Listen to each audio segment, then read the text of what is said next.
Okay, this is the camera, and down here at the bottom is where you put the batteries and the memory card in. The memory card goes into this slot here, just like that, and then it takes two AA batteries.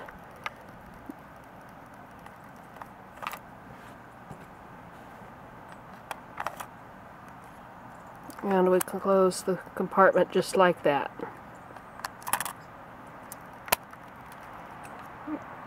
Okay, this is the power button for the camera right here.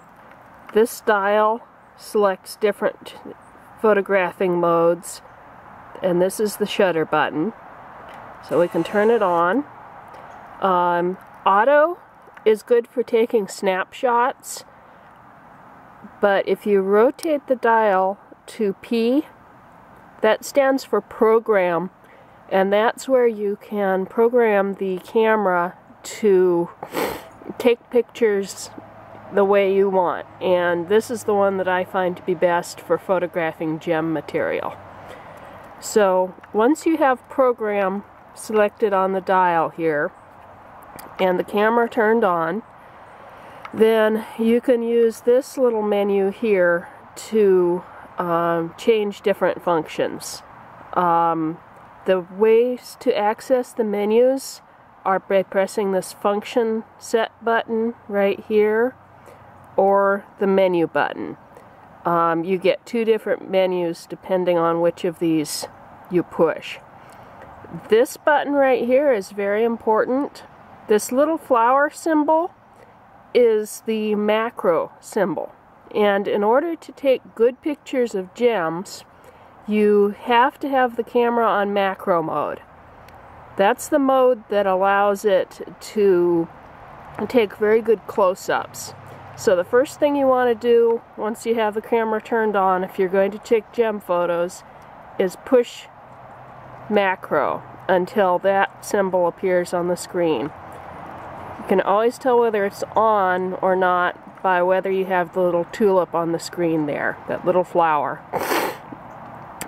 This button up here controls whether or not you have a flash. If you hit it, the flash, the little lightning bolt with the A, means it's on automatic, and the flash will fire if there's not enough light to take a picture. You press the button again, and if you have a lightning bolt without an A, that means the flash is going to fire every time you press the shutter, whether or not you need it. And one more press, you get a lightning bolt with a line through it. That means the flash will never fire. For taking gem photos, you never want to use the flash. So I always set this with the line through it, meaning the flash won't fire. Have the little flower down there at the bottom.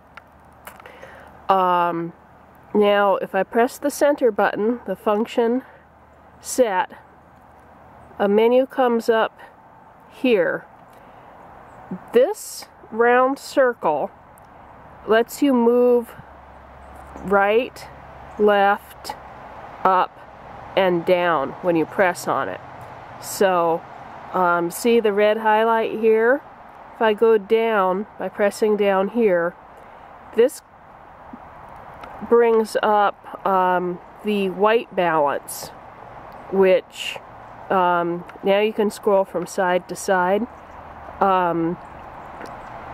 It adjusts the white balance for different types of lighting.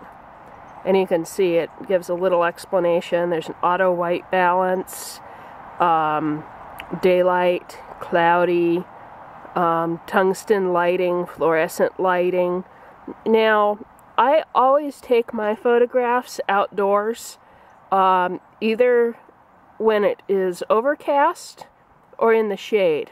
I don't find that bright sunlight makes for very good gem photos. And strangely, even though you can see this says underwater, and there is a little fish here, this is the white balance setting that I find in my area of the world, even outdoors, produces the most accurate colors when photographing gems. You may find the lighting is different where you are. I would suggest that you experiment with all of these and see which one gives you the most accurate colors in your pictures. So once you have chosen which one you want, I want the underwater mode. Hit the center button, that will select it. Now to adjust other settings, hit the center button again, and again you can scroll up or down or from side to side. This is ISO, which means controlling how much light it lets into your pictures. I always leave that on automatic, but you can go scrolling right to left and pick other settings if you want to experiment with them. But I don't, so I'm going to scroll down. I've already picked underwater. Drive mode is how many pictures the camera takes at once. The red square is for just one picture. If you're photographing wildlife and you want to take a whole bunch of pictures at once, you can select this one, and when you press the shutter, it will just take one picture, but if you hold it down, it takes pictures one right after another. So if you were to take pictures of an animal that was running, that might help you. But for regular use, you just need the single drive mode. Okay, I'm going to hit this again, go back to the menu, and the next selection down here is custom colors. This again is a way that you can control the white balance. You can see that I have it on a custom color. This I set up to be good for photographing gems where I am. You can also take pictures in black and white, sepia, neutral, vivid colors. Sometimes vivid, if your colors are washed out and you aren't catching the true color of the gemstones, sometimes vivid is a good choice. If you want to change the custom color settings, you see where it's saying menu? You would hit menu, and then you can adjust the contrast. If you don't want to change anything, just go down. Sharpness, I have it set on the most sharpness. You can set the saturation, and then just hit menu again to exit when you're done with that. Whichever one you want to use, hit the center button to choose it, and then the center button again to go back to the menu.